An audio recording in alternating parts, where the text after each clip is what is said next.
Hey guys, welcome back to our channel. Today, it is 4th of July weekend and we're getting ready for our family party here in a couple weeks. So we went through and we cleaned up all of our trails.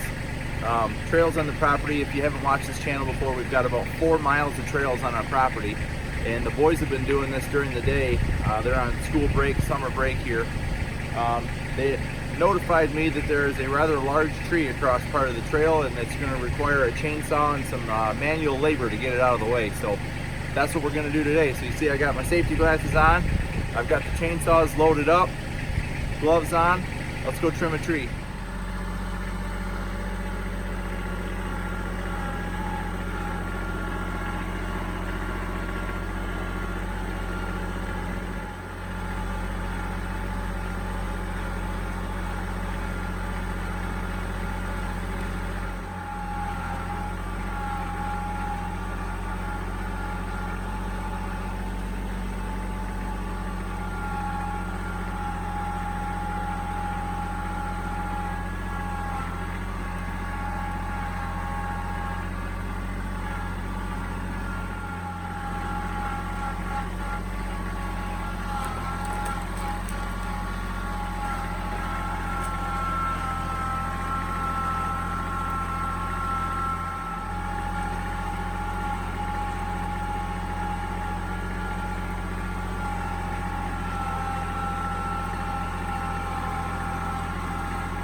So this is what we're dealing with. It appears that this is a cottonwood tree, and you guys can't see a whole lot of this, but if you go back over in this way over here, there's a ditch over there. You know what, let's just see if we can walk back there. There's a ditch over here, and this ditch, with all the flooding that we had this year, had a ton of water in it. And it's been years and years and years since this ditch has ever been dug out by the county. And there's a whole bunch of really large trees growing. If you guys can see this, maybe we can step out onto this one. There, that camera move was me jumping out onto this log right here. You can see the size of my boot, decent sized tree, but the base of it, here's the rest of it still standing, but it's a giant tree right in the edge of this ditch right down through here. And two parts, one fell this way, this one goes out onto our trail, the other one fell this way, which I don't really care as much about, but looks like we had a little bit of rotting going on down here, but I'm sure all that extra water rushing down through here this spring didn't help any. Now, our objective for today is simply to get it out of the trail. I don't keep cottonwoods for firewood. Cottonwood trees don't make very good firewood in my opinion. They're too soft, they rot too easy. You put them out on the pile, cut and split, and you set them out there for a couple years, you go to burn them and they're all rotted. So we're just gonna trim this thing out of our trail. We have to keep the trail about 8 feet wide so that the tractor can get through, and ATVs and whatnot. So let's go to work.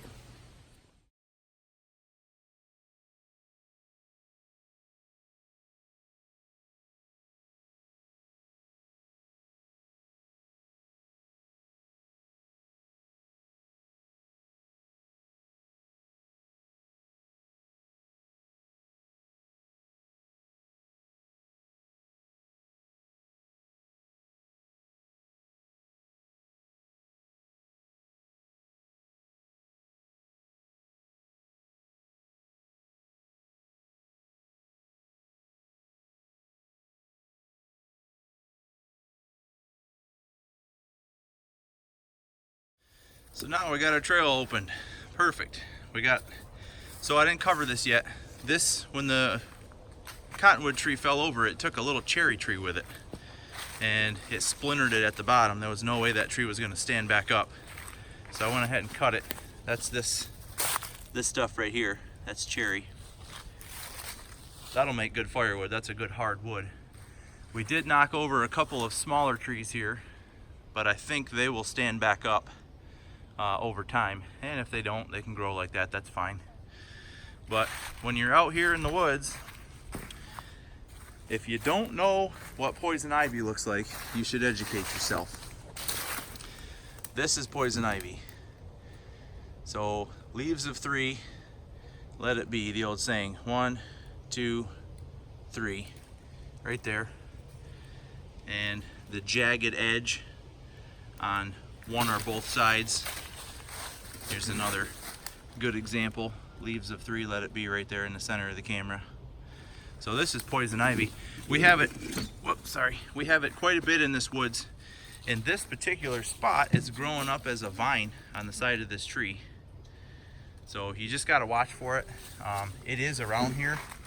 So there's no doubt that we probably got some of this on our hands. So the first order of business when we get home is just to wash up. You can see the boys have long pants and boots and, you know, gloves if you got them.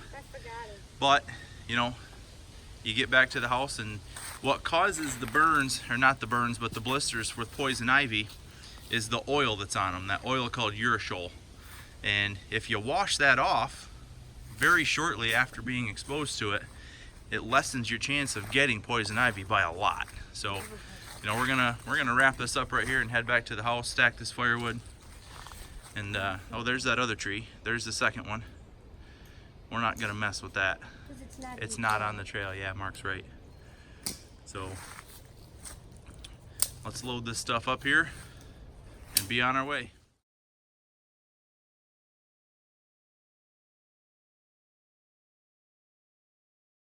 Film right now. I was gonna just show this carry-all back here is really handy for this type of stuff. Mark's loading up our saws. Now, if we had any extra wood, ton of room back here for wood. But Mark, take a wedge, look in the other saw over here to the right. See how that wedge is in there? Yeah. Get a wedge out of the bucket. There you go. Put it behind the, let the camera see what you're doing. There you go. We wedge that in there, that keeps them from wobbling back and forth. Those bungees, Mike, you can just hang them on that hook right there in the middle. That's fine. All right, what do you say, guys? All right, well, there you have it. That's us cleaning up our trail, or at least this section of our trail. So it's starting to get buggy and muggy out here. So I'm starting to sweat a little bit. Let's get back up to the house. Let's get our hands washed off. And I think it's probably time for lunchtime right now. But thanks for watching this video. If you guys enjoy this channel, hit that subscribe button and like the videos, and you can share these with your friends. And we hope to keep this going. So thanks again, and we'll see you on the next one. Thanks for your help, boys.